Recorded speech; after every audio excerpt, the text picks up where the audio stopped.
The first person disappeared on November 5th, 1990. That was my first case, and the PD wasn't alerted until it was too late. The victim's wife came in barging through the front door of the police station, desperate and crying that her husband never came home from work last night. My partner knew her and helped her calm down a little. She was absolutely sure that something was very wrong with her dear old Earl. She could sense it in her heart, she told us. Soon after that, we were alerted by another local that there is a pickup truck crashed into a telephone pole on the outskirts of town. We didn't even have to check the license plates because we knew it belonged to Earl. There was blood splashed on the steering wheel, while the hazard lights were flashing on and off in a manner that reminded me of someone sending light signals from a faraway place. I immediately formed rescue parties and started searching the now missing man for 3 straight days. It looked like Earl simply vanished out in the thin air, and he was nowhere to be found. Poor Mrs. Johnson. They already lost their kid 2 years back, and she was left all alone in a world of confusion, despair, and sorrow. The boy was born with malformations and didn't make it.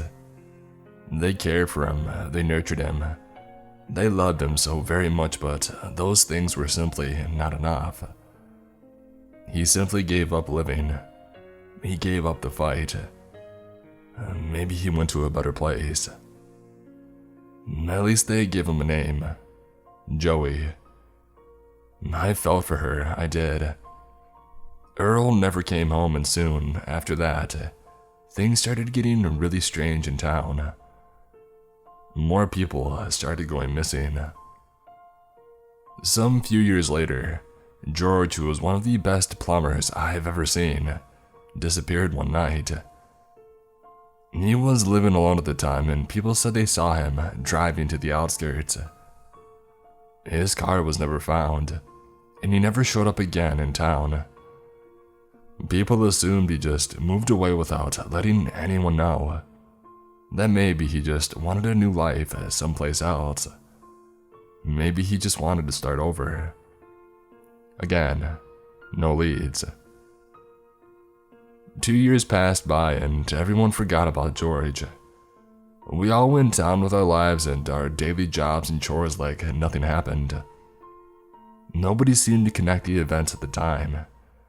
I mean, people come and go all the time, right? Right?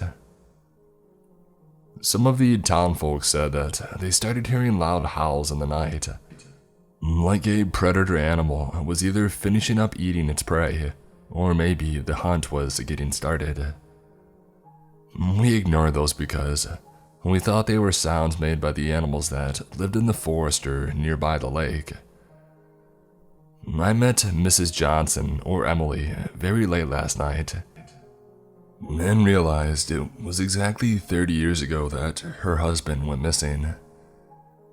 She was just wandering the city. It was probably 1 a.m. or so. I thought that we didn't do our duty properly, and I can only imagine how this woman must have felt these past 30 years. 30 years of hell. I was just leaving the station after finishing working on a small shop theft attempt. We got the kid fast. He just wanted to steal some candy and DVDs. I told him that he should stop it or he'll go to juvie. I offered to pay for some of the things that he wanted to steal, and let him off with just a warning. It's good to do good deeds because there's so much evil in this world that even such a small thing like this might just brighten someone's day a little bit. Emily looked startled when she almost bumped into me.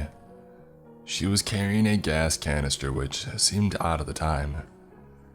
I asked what she was doing with it, and she casually flipped these strands of hair from her face and told that she forgot to put gas in the car. It had an empty tank and she couldn't get it started. Why couldn't she wait until morning? I thought, but didn't ask her. I mean, what was the point of just going after a canister of gas this late at night? Anyway, I offered to take her home because it was late and it started getting chilly. She insisted she could walk. She didn't rush anywhere. She wanted to feel the night air and maybe cool her head a bit. Who walks home for 10 miles?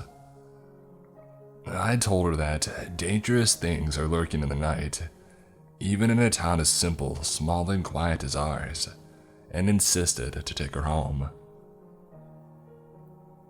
I parked behind her car in the driveway, and as she walked in, I heard a loud noise in the house. I jumped and asked her if everything was alright. "It's that dang dog again. Sparkles, get over here," she yelled, as I saw the golden retriever coming to greet her. "That's a good boy. Did you flip the bowl again? You got Officer Buford here worried." "Hey there, pup," I said as I saw it coming towards me, wiggling its tail. "Aren't you a beauty? I'd take you home if I could, but you gotta watch over Mrs. Johnson here." She asked me if I wanted a glass of water, which I kindly refused, because I was very tired and I needed to get back home, take a shower, and get a good night's sleep. I got into the car and backed up into the street. As I watched the house one more time, I saw Emily turning on the light in the attic, and the shadows started jolting in the dim light. "Huh, that's where the dog sleeps," I said right before leaving. "He has the attic all for itself." Some people are weird, but hey, who am I to judge? The next day, I got into the station and Chris, my partner, told me someone went missing again. "Jesus Christ, what the heck is happening?" I asked him, my voice shaky and feeling like I was lost in a maze and couldn't find the way out. She was the 7th missing person in the last 30 years. All cases went cold. The person missing was the owner of a cafe in town, a nice lady by the name of Josephine Perkins. I remember seeing Emily a lot there. They were probably friends, so I decided to go back to her house and ask her if she knew anything. Chris came with me. We got our cruiser and we went to see her. I rang the doorbell and the dog started barking. "Officers, may I help you?" Emily said, holding a cup of coffee in her hand. I told her that Josephine went missing. Her husband had called on the station and said that she never returned home last night. "Oh, she came visiting yesterday morning. She only stayed for half an hour or so. She said that she had business out of town, that she wanted to meet with a new coffee supplier," Emily told us. And that's when we heard a loud thud in the house, exactly like the one I had heard last night when I drove her. "Mrs. Johnson, what was that? Is there anyone in the house with you?" Chris asked. She told us that it's probably the rats in the attic. They always come back. Even poor old George found a lot of them when he came by a few days before he disappeared, and one huge rat jumped on his head. A loud thud again. Rats don't make that kind of noise, I thought. "If that's all, officers, the food will get burnt if I don't get to it soon," she said, visibly uneasy. "I want to check what those noises are, ma'am. Please let us in, just to make sure everything is all right," I told her, our gazes meeting like two sparks in a bonfire. She let us in. Chris stayed with her in the living room, and I went up to the attic. The thuds grew faster and louder. I unholstered my gun and proceeded with caution. I asked if there was someone inside, and I heard a howl. I kicked the door open, and the most despicable sight I'd ever seen beheld my eyes. There were human bones scattered all over the floor. In a rocking chair in the far corner, I saw the mummified remains of Earl, Emily's husband. I gasped, and that's when I heard a wheezing voice coming out from a darkened corner. New friend here. New friend here. Joey happy, happy, happy, it said. What the? I thought. I yelled at whoever was there to come out where I could see him. And that's when I saw a very tall, deformed man charging at me. His face was contorted into a sick laugh. His yellow, crooked teeth seemed rotten. The right half of his face was lower than his left, and spit was dripping from its corners. He looked like he had been burnt, torn up, and then sewn back up to form some sort of deformed man. He was like the mix of two popular monsters. He started sprinting, hunched, towards me, his left hand dragging onto the floor. It looked swollen. Red and pus was coming out from in between the fingers.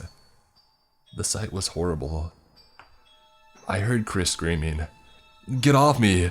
Ow, Bo! She has scissors! Bo!" The deformed man started charging at me, yelling, "I wanna play! I wanna play! Joey, new friend! I like new friend! Friend name what?" he said, his speech impaired. I understood right away who he was. Poor soul. "Leave my baby boy alone. He hasn't done anything to you," Emily cried from downstairs. And then I heard a shot and Emily screamed, "Crap, crap." I turned around and that's when Joey headbutted me to the ground and I lost my gun. He threw me against the wall. Play friend, I love you, friend," he said, highly amused.